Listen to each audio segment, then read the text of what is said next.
Muy buenas noches, querida iglesia. Que el Señor les bendiga a todos. Estamos siempre agradecidos del Señor porque nos permite compartir con ustedes un jueves más la palabra del Señor. Un saludo especial para mi querida iglesia de Renca, que este domingo recién pasado estuvimos celebrando nuestro aniversario número 25.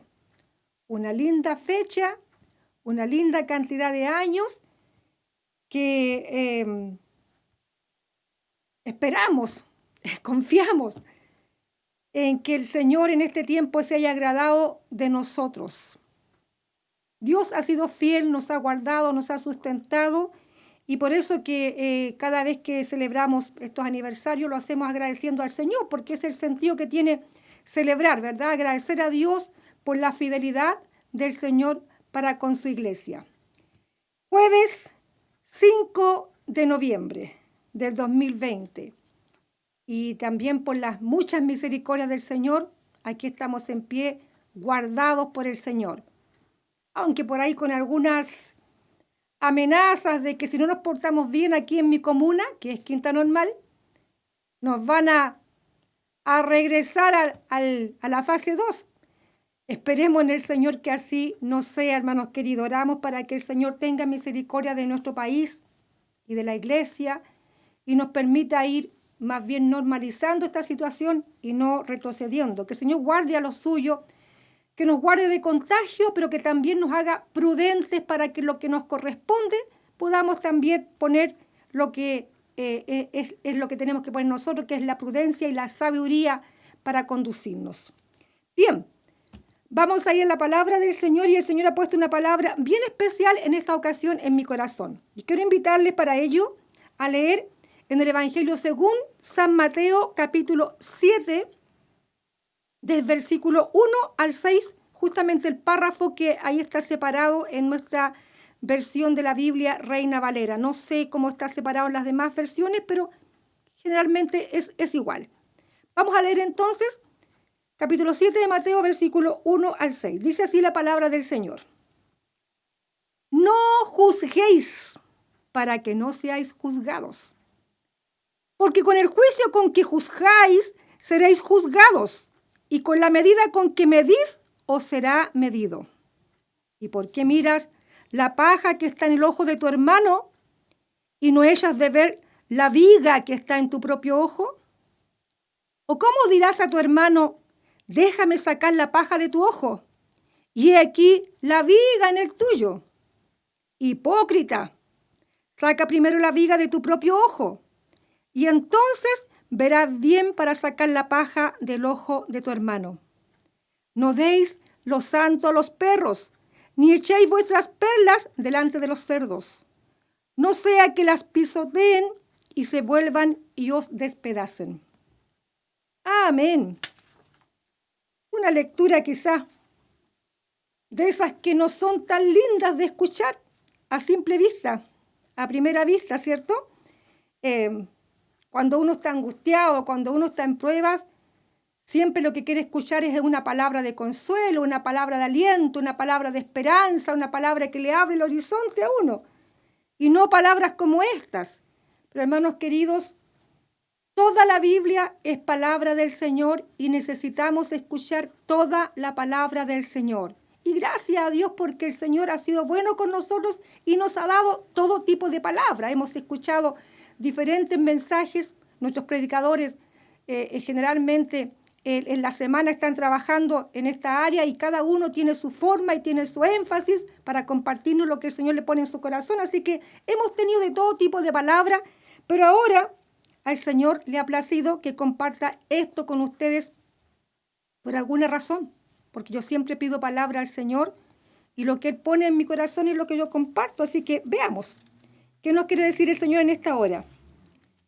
Mire, la porción leída forma parte del gran sermón del monte, este discurso inaugural del reino que el Señor pronuncia para sus discípulos, para sus seguidores, y que Mateo registra detalladamente.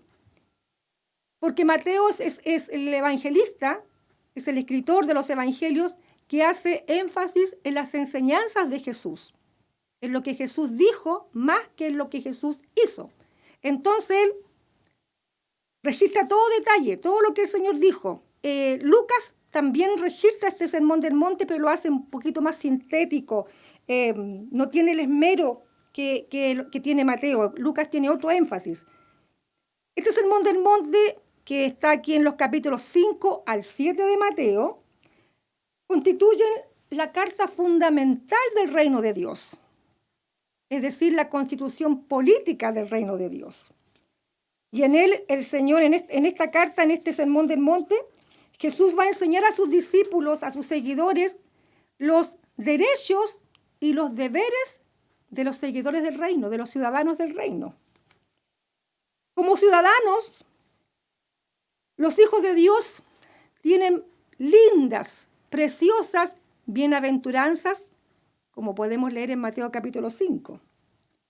Y también tienen hermosas promesas, como están acá en los capítulos 6, 7 por ahí, como por ejemplo que el alimento y el vestido nunca habrán de faltar para sus hijos. Nunca faltará, dice Mateo 6, del 25 al 33.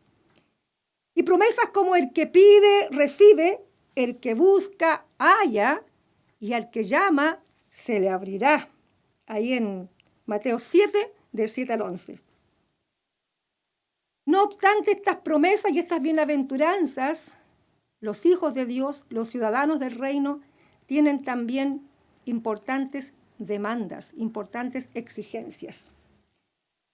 No se puede esperar recibir solamente los derechos de un ciudadano sin también responder con los deberes de un ciudadano, ¿cierto?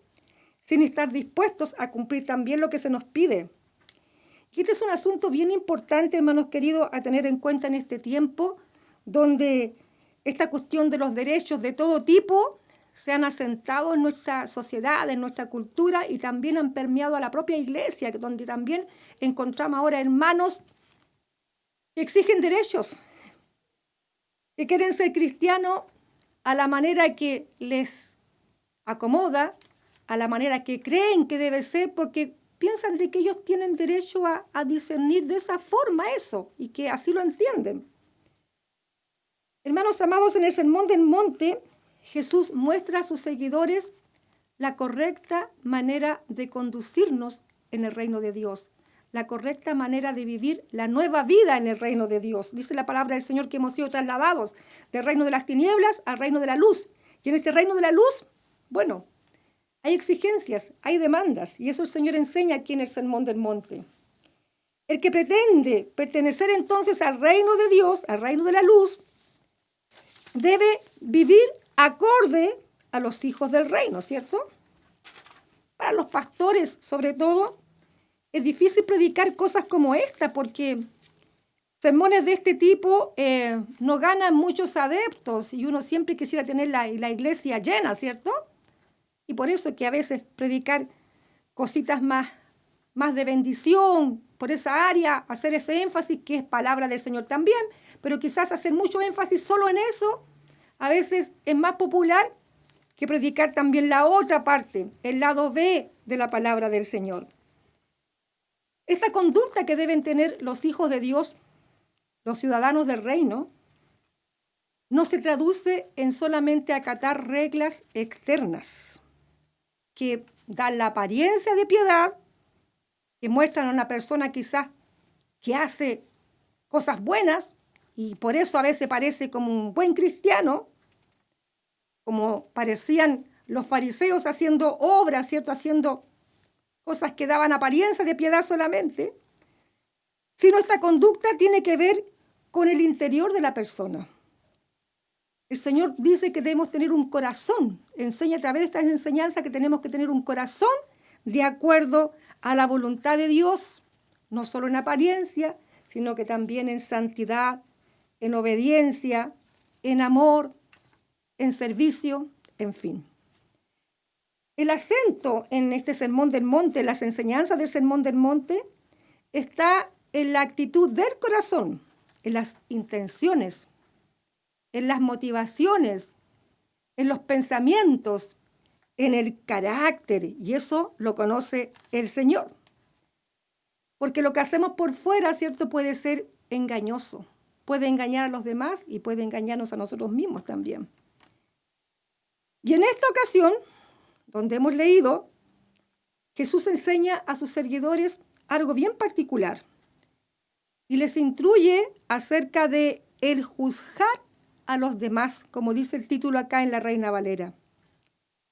Esta era una práctica recurrente en los fariseos de la época, en los escribas, que andaban siguiendo a Jesús, que querían oírle, no porque se interesaran en las enseñanzas de Jesús, sino que simplemente para ver qué decía, para objetarle, para criticarle, ¿cierto? A ver qué hacía para poder reprocharle. ¿Qué dijo Jesús entonces? Aquí en lo que hemos leído. ¿Qué dijo el Señor respecto al juzgar a los demás? Por lo menos vamos a distinguir 3 cosas que dijo Jesús. Lo primero está clarito y dijo, no juzguéis para que no seáis juzgados. Versículos 1 y 2. En primer lugar, vamos a decir que el término juzgar, en el griego krino, se puede entender de 2 maneras. Se puede entender como distinguir, discernir, diferenciar y también como condenar. La primera idea entonces que tiene este término es hacer diferencia entre una cosa y otra. Es evaluar las cosas, hacer distinción. Y en este aspecto, todos tenemos que juzgar, porque Dios nos dio la capacidad, nos dio la facultad de juzgar entre una cosa y otra, de hacer diferencia, porque ¿cómo podríamos elegir lo correcto entonces, cierto? Los cristianos debemos distinguir entre lo que es bueno y lo que es malo, por lo tanto, sí debemos juzgar en ese aspecto. Es más, la iglesia está llamada a juzgar las actitudes pecaminosas de los miembros. Ahí en 1 de Corintios 5, del 1 al 13, 6, del 1 al 11. Y la iglesia debe corregir y aplicar disciplina. Así que cada uno de nosotros tiene que tener claro eso y tiene que también saber discernir cuando alguien está en equivocado, cuando alguien está en lo incorrecto, para poder también nosotros elegir qué ejemplo seguir. Si alguien hizo lo malo, yo no voy a seguir ese ejemplo. Tengo que ver, ¿cierto?, dónde está el lado que me conviene y que debo hacer. Pero a lo que se refiere Jesús con esta palabra, con este consejo o admonición, como que queramos decirle, es a la segunda acepción de este término, de la palabra juzgar. Es decir, lo que no debemos hacer es condenar con nuestro juicio, es no hacer un juicio condenatorio de los demás y descalificar desconsideradamente, como a veces solemos hacerlo. ¿Por qué? El Señor dice, porque de la forma que juzguemos a los demás, así también nos tratarán, así también seremos juzgados. Y con el criterio que juzguemos a otro, así también se nos juzgará a nosotros. O sea, con la medida que midamos a otro, también nos va a tocar cuando venga mi turno, ¿cierto? En Romanos 2:1, Pablo enseña que en lo que juzgamos a otro, nos autocondenamos, porque nosotros tenemos los mismos males. Mire, voy a ver el versículo que está bien importante acá en Romanos 2:1. Dice así, por lo cual eres inexcusable, oh hombre, quien quiera que seas, tú que juzgas, pues en lo que juzgas a otro, te condenas a ti mismo, porque tú que juzgas, haces lo mismo. ¿Sabe que eso le ocurrió al rey David? Frente al profeta Natán, después que había pecado con Betsabé. Ahí en El libro segundo de Samuel, capítulo 12, versículo 1 al 7, está esta palabra. Natán le expuso sabiamente a David la historia de un hombre rico que tomó la única corderita que tenía un hombre pobre y la guisó para ofrecerle a un visitante que tenía. Y cuando Natán les pone de esta forma el pecado a David, sin que David supiera de qué se trataba lo que estaba ahí hablándole Natán, David, encendido en ira, reaccionó, como quizás habríamos reaccionado nosotros, y dijo: el que tal haga merece la muerte. El que tal hizo, dice la palabra, es digno de muerte. Entonces Natán le responde: tú eres aquel hombre. Es decir, tú eres el que merece la muerte. Habría sido bueno para David, ¿cierto?, no haberse apresurado a condenar. Y si se trataba de condenar el hecho, de reprobar el hecho, habría que haberse acordado de la misericordia, ya que con la medida que medís, os será medido. Dice Santiago: juicio sin misericordia se hará con aquel que no hiciere misericordia.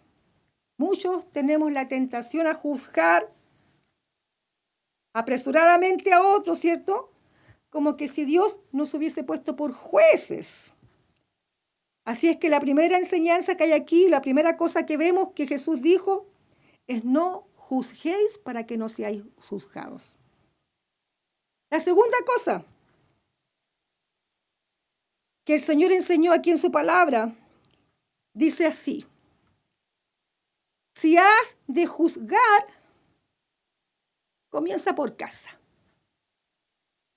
Y hago énfasis en este punto porque así le he puesto a mi reflexión de hoy. Este es el título que lleva a mi reflexión de hoy día. Eso está en el versículo 3. Si has de juzgar, comienza por casa. Queriendo decir que si hemos de criticar lo que consideramos malo en otros, primeramente veamos lo malo en nosotros y que siempre vamos a encontrar algo. Así que hay que empezar primero por casita, hermanos queridos. Es propio de nuestra naturaleza caída criticar los males de los demás sin darle importancia a nuestros males. Siempre parece que los nuestros no existen, o son invisibles, o no son tan feos como los de los demás. El versículo 3 de lo que hemos leído dice así, parafraseando lo que dice: ¿por qué te fijas en el pecado de tu hermano y no te fijas en el pecadote tuyo? ¿Por qué te fijas en el pecadito del otro y no te das cuenta que tú tienes un tremendo pecado? Esa es la figura que hay allí de la paja en el ojo del hermano y la viga en nuestro ojo, o como dicen otras versiones, de la astilla en el ojo del hermano y el tronco en el ojo mío. Para nosotros, los del otro son pecadotes, son pecados. Y cuando se trata de mí, ¿cierto?, yo digo: tuve un desliz, tuve una caída. Parece que eso suena más suave, pero el Señor dice al revés. Con frecuencia la mancha mía es más grande o más negra que la del hermano, solo que no la veo, solo que no me doy cuenta que la tengo, o no quiero darme por enterado. Mis manchas a veces están en la espaldita, ¿cierto?, atrás, y por eso no las veo, y yo me veo acá adelante, a lo mejor inmaculado, y por eso que creo que el hermano tiene pecado y yo no. David, dice la palabra del Señor allí en el texto del libro Samuel, que pensó que lo que había hecho, el pecado que había hecho, lo hizo en secreto, y por eso que cuando Natán le expone esta historia, él se apresura a condenar porque pensó que nadie conocía su pecado. Así nos pasa a nosotros a veces. Vemos la paja en el ojo del hermano y no vemos la viga en el ojo nuestro. Fácilmente nos admiramos de los errores del otro, sin mirarnos a nosotros mismos. Mira, hay personas que hasta se escandalizan de los pecados ajenos. sin reparar en lo que uno tiene. Que a veces son, como digo, más grandes, más feas las manchas. Qué diferentes serían las cosas si antes de tirar la piedra volviéramos la mirada para nosotros primeramente, nos miráramos a sí mismos, miráramos primero nuestro corazón, ¿cierto? Nuestra vida. Qué diferentes serían. Cuando logramos vernos a nosotros mismos, hermanos queridos, siempre vamos a encontrar que somos peores que los demás. Y necesitamos hacer ese ejercicio. Necesitamos pedir que el Espíritu Santo nos muestre eso. Pensar de que si el hermano tiene algo que puede ser reprobable, quizás yo tenga algo mucho más grande y que no lo he considerado, digo, pero cuando el Espíritu Santo nos muestra, uno se da cuenta que tiene, pero está lleno de manchas, pues está lleno de pecas. Tenga el Señor misericordia. A veces todos ven nuestras mañas, a veces todos ven nuestras manchas, todos ven nuestras faltas, menos nosotros. Y necesitamos que el Espíritu Santo nos muestre para ver cómo andamos por casa. Así es que si hay que juzgar, hermanos amados, comencemos por casa. Comencemos por nosotros mismos. Comencemos mirándonos hacia el interior, primeramente antes de mirar para allá, antes de mirar a nuestros hermanos. El apóstol Pablo dice, hablando de la cena del Señor, allí en 1 Corintios 11, si pues nos examinásemos a nosotros mismos, no seríamos juzgados por el Señor. Así que nos haría bien examinarnos cada día. Si hiciéramos ese ejercicio, hermanos, seríamos mucho más humildes. No tendríamos muchas ganas de andar mirando al otro. No, eso nos haría ver de que no somos mejores que nadie. Y nos quitaría las ganas de andar dándonos de jueces de los demás. Querida iglesia, ¿qué falta nos hace pedir al Señor cada día que nos alumbre para ver lo que tenemos que limpiar, lo que hay en nuestro corazón primero antes de estar mirando a los demás? Tercera cosa que Jesús enseña acerca del juzgar. Y esta dice así: si has de juzgar, quita tu viga primero. Versículos 4 y 5. Y aquí en estos versículos Jesús enseña que para juzgar con justo juicio es necesario limpiar el corazón de mis propias faltas primero. No solo verlas, sino que limpiar esas faltas. Porque la viga en mi ojo es estorbo, dice el versículo 4, es estorbo para sacar la astilla del ojo ajeno. Porque no me permite ver bien, digo, y juzgar con objetividad. Si tengo acá tremenda basura, ¿cierto? No voy a poder ver, estoy neófita, estoy sin vista. Entonces, para poder ser objetivo y poder juzgar al hermano, juzgar el pecado del otro, primeramente tengo que limpiarme de eso, liberarme de eso.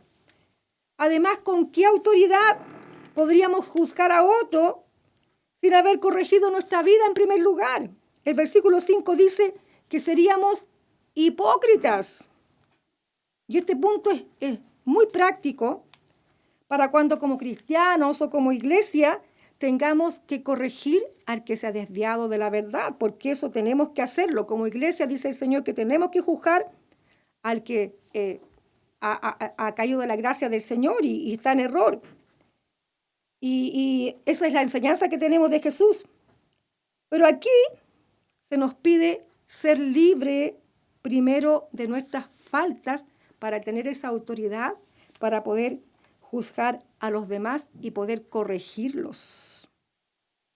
Entonces, hermanos amados, no solo debemos pedir al Espíritu Santo que nos muestre nuestros errores, sino que también tenemos que pedirle ser perdonados, ser limpios, ser liberados de eso. Y eso se hace reconociendo, confesando y llevando nuestros pecados a la cruz de Cristo, ¿cierto? No solamente reconociéndolo, ese es un primer buen paso.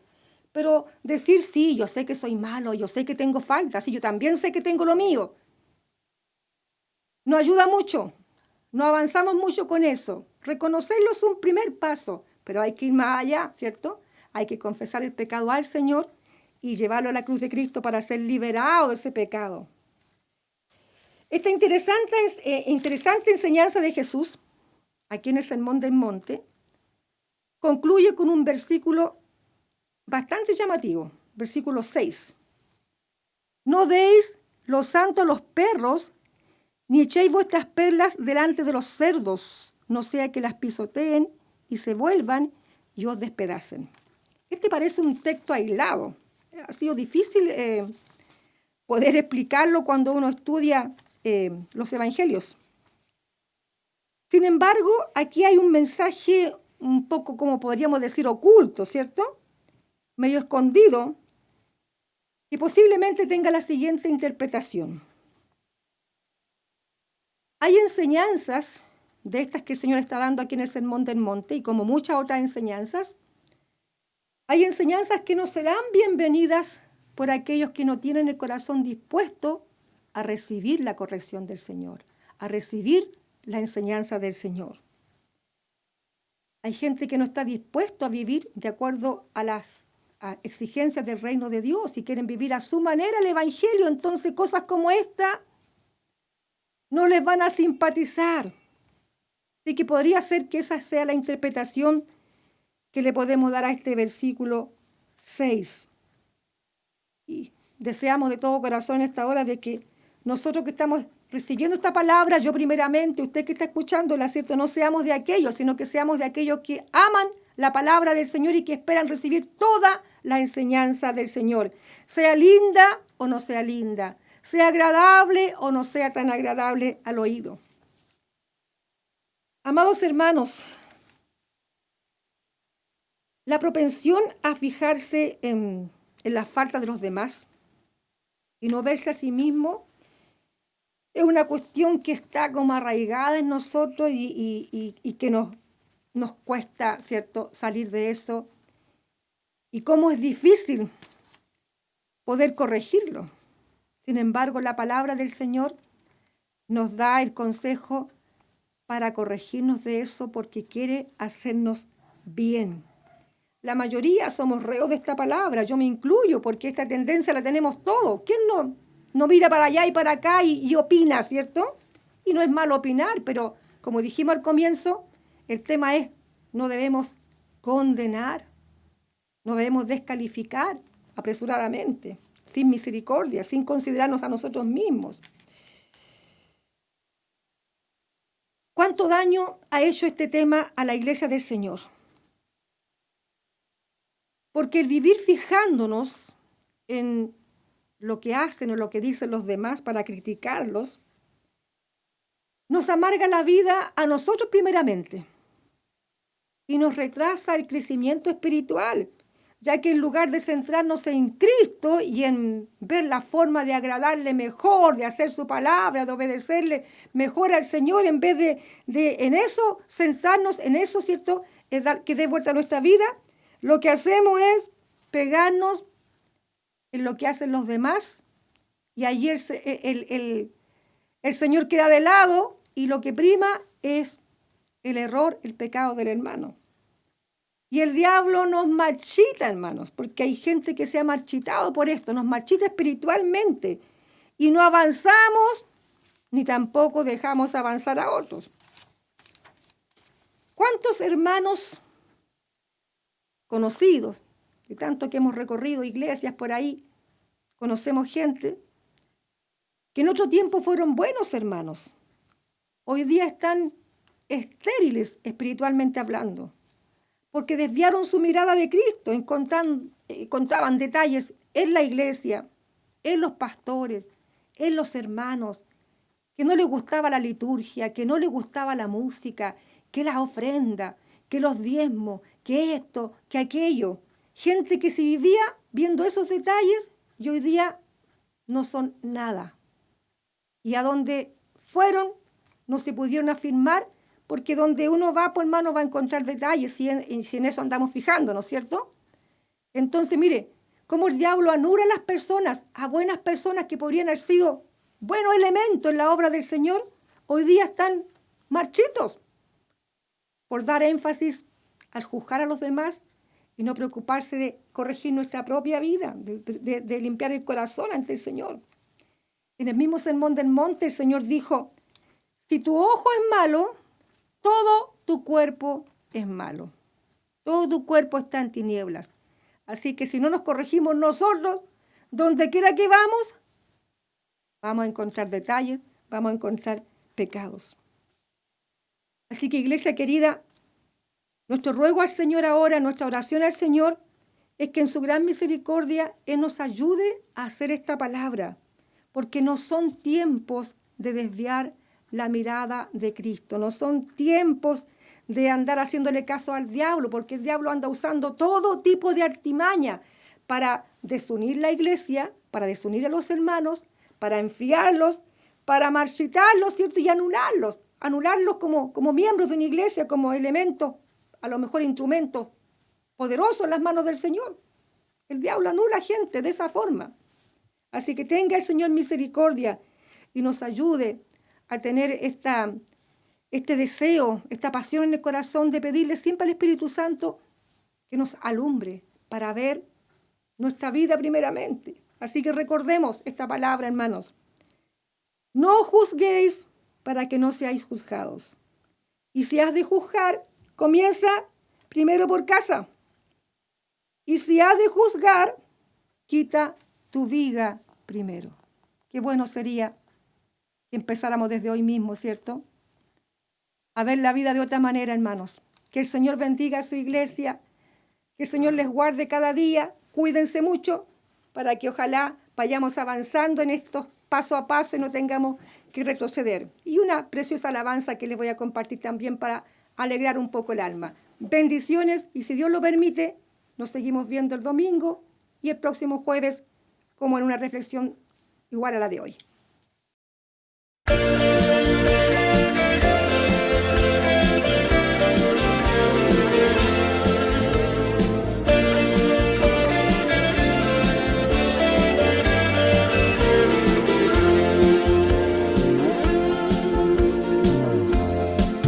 Yo quisiera en mi hora postrera, al oír el celeste llamar, tener mi alma muy blanca y pura y entregársela a Cristo el Señor. Tuya, tuya es mi vida, tuya es mi alma y todo mi ser. Como el barro maestro en tus manos, haz de mi vida tu parecer. Tuya, tuya es mi vida, tuya es mi alma y todo mi ser. Como el barro maestro en tus manos, haz de mi vida tu parecer.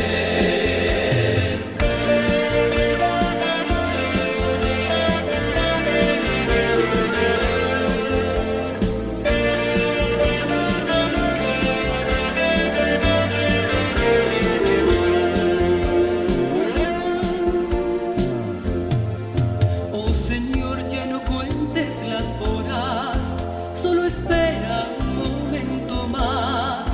Dame amor por las almas perdidas, para hablar de tu divinidad.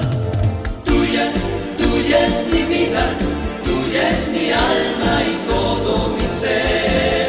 Como el barro maestro en tus manos, haz de mi vida tu parecer. Tuya, tuya es mi vida, tuya es mi alma y todo mi ser.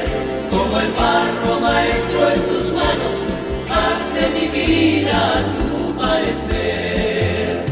Tuya, tuya es mi vida, tuya es mi alma y todo mi ser.